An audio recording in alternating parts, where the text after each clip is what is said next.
नरेंद्र मोदी 24 अप्रैल को मधुबनी आ रहे हैं, लेकिन उनके बिहार पहुंचने से पहले ही एनडीए में बवाल मच गया है।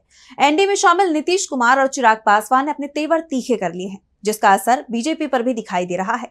सीएम नीतीश के आवास पर अचानक ही बीजेपी के तमाम नेता पहुंच गए।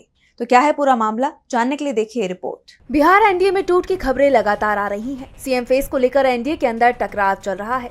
जेडीयू की तरफ से लगातार दबाव बनाया जा रहा है कि नीतीश कुमार को एनडीए सीएम फेस घोषित करे, लेकिन बीजेपी हाईकमान की तरफ से अभी तक हरी झंडी नहीं मिल पा रही है। ऐसे में 24 अप्रैल को पीएम मोदी के मधुबनी दौरे पर भी संकट दिखने लगे हैं।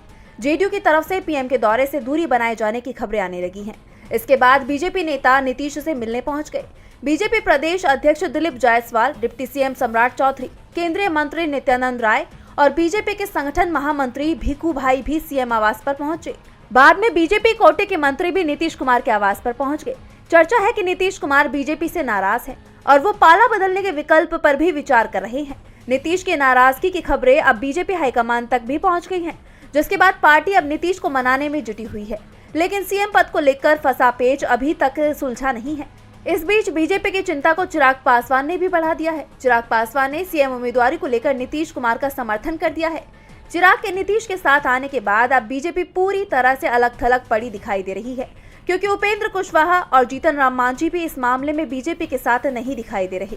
ऐसे में अगर नीतीश के सीएम पद की डिमांड बीजेपी नहीं मानेगी, तो नीतीश कुमार पीएम मोदी के कार्यक्रम का बहिष्कार भी कर सकते हैं। और अगर ऐसा होता है तो बिहार विधानसभा चुनाव से पहले एनडीए टूट जाएगा।